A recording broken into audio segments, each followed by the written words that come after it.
பாவக்காய் பொரியல் செய்யலாம்.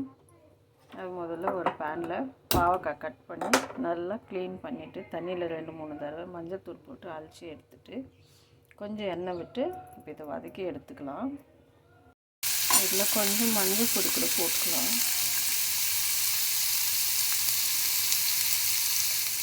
இது வதங்கட்டும். அதுக்குள்ளே நான் ஒரு விஷயம் சொல்கிறேன். இப்போ இருக்கிற பசங்க வந்து இந்த பாவக்காய் சாப்பிட்றாங்களா இல்லையான்னு எனக்கு தெரியல. எங்கள் வீட்டில் பசங்களுக்கு நான் செஞ்சு கொடுக்குவேன். இது வந்து வாரத்தில் ஒரு முறையாவது சாப்பிடணும். மாதத்துக்கு 2 தடவையாவது சாப்பிட்டாக்கா இப்போ வந்து எல்லாருக்கும் சுகர் வருது. அந்த சுகர் வராது. இன்னும் வந்து வயிற்றில் நமக்கு வயிறு நோய் வராது. வயிற்றில் ஏதாச்சும் பூச்சி போட்டுருந்தாக்கா அந்த பூச்செல்லாம் போயிடும். அப்போல்லாம் வந்து எங்களுக்கு வாரத்துக்கு ஒரு தடவை பூச்சி மருந்து கொடுப்பாங்க. ஒரு தாத்தா டேப்லெட் எடுத்துகிட்டு வருவார். அதை கொடுத்து வயிறெல்லாம் சுத்தப்படுத்துவாங்க. இப்போ எங்கே அதெல்லாம் தெரியாது. குழந்தைங்களுக்கு வாங்கி போடுறோம், அவ்வளோதான். நீங்கள் இந்த மாதிரி எல்லாம் கொடுத்தா பசங்களுக்கு ரொம்ப நல்லது. மாதத்துக்கு 2 தடவை கொடுங்க போதும். இந்த மாதிரி அதுக்கு நீங்கள் எப்படியோ ஒன்று கொஞ்சம் அந்த கசப்பு வந்து போகணும். அதே மாதிரி வாழைத்தண்டு, வாழைப்பூ இதெல்லாம் சாப்பிட்டா வயிற்றுக்கு ரொம்ப நல்லது. இந்த கல், மண் எதுவுமே வந்து நிற்காது. க்ளீன் ஆகிரும் வயிறு. இப்படி ஃப்ரை பண்ணுறேன்னா வேக வச்சு வடிச்சிட்டு கூட நம்ம வந்து சாப்பிட்டு சாப்பிட்லாம். இப்போ இந்த மாதிரி எண்ணெயிலே ஃப்ரை பண்ணிட்டோம்னா அந்த கசப்பே வராது.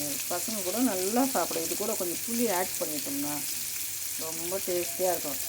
சொல்லுவாங்க இல்லையா, கசப்பு, புளிப்பு, துவர்ப்பு, காரம்னுட்டு அந்த எல்லாமே இதில் இருக்கும். அப்போ வந்து அது ரொம்ப டேஸ்டியாக இருக்கும். அது இந்த அளவுக்கு ஃப்ரை ஆகிடுச்சா இப்போ இறக்கி வச்சுட்டு இதை எடுத்து வேறு இதில் மாற்றின்னு இதுலேயே வந்து நம்ம தாளிச்சிடுவோம். கடுகு, கடலைப்பருப்பு, சீரகம், கடுகு கொஞ்சம் ஜாஸ்தியாக போடலாம். ஏன்னா கோல்டாகவும் சொல்லுவாங்க. அதனால் கொஞ்சம் மிச்சமாக போடலாம். அடுத்து வெங்காயம், கருவேப்பிலை,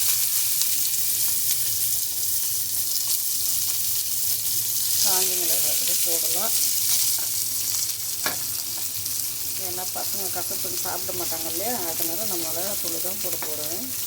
நம்ம வீட்டில் இருக்கிற சாம்பார் பவுடரே போடலாம், ஒன்றும் பிரச்சனை இல்லை. சில பேர் வெறும் மிளகாத்தூள் போடுவாங்க, டேஸ்ட்டாக தாங்க இருக்கும். ஆனால் வெறும் மிளகாத்தூள் சாப்பிடும்போது வயிறு கெடுக்குதுங்க. ஆனால் முடிஞ்ச அளவுக்கு அந்த மாதிரி வெறும் தனி மிளகாத்தூள் சாப்பிடாதீங்க.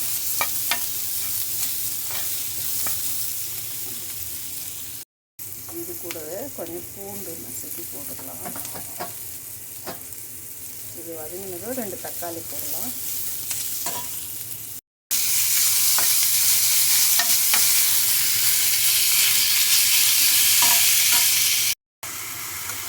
இதுக்கு வந்து கொஞ்சம் உப்பு போட்டு கலரி வச்சு வதங்கட்டும். கொஞ்சம் தக்காளி மேட்ச் ஆன உடனே நம்ம காய் போட்டுருவோம். வதக்கி வச்சுருக்கோம் இல்லையா, காயை போட்டு கொஞ்சம் மிளகாத்தூள், அது சாம்பார் பவுடர் வதங்கி வச்சு கொஞ்சமாக புளித்தண்ணி,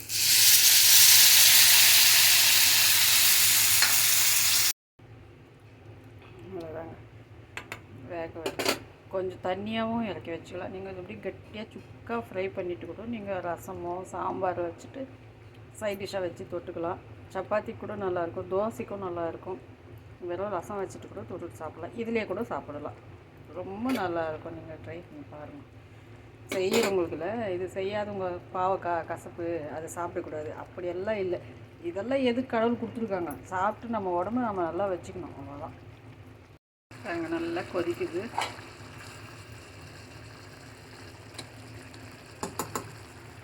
இது வந்து இது இறக்கும்போது சில பேர் கொஞ்சம் வெல்லம் போடுறது உண்டு. ஒரு வேளை லோ பிபி இருக்கிறவங்க அதில் கொஞ்சமாக வெல்லம் போட்டு சாப்பிடுங்க. ஏன்னா இது சாப்பிடும்போது சம்டைம் லோ ஆகலாம். ரொம்ப லோவாக இருக்கிறவங்களுக்கு. மற்றபடி இது எதுவுமே ஆகாதுங்க. 2 நாளைக்கு வச்சு சாப்பிட்லாம். இது அவ்வளோ டேஸ்டியாக இருக்கும்.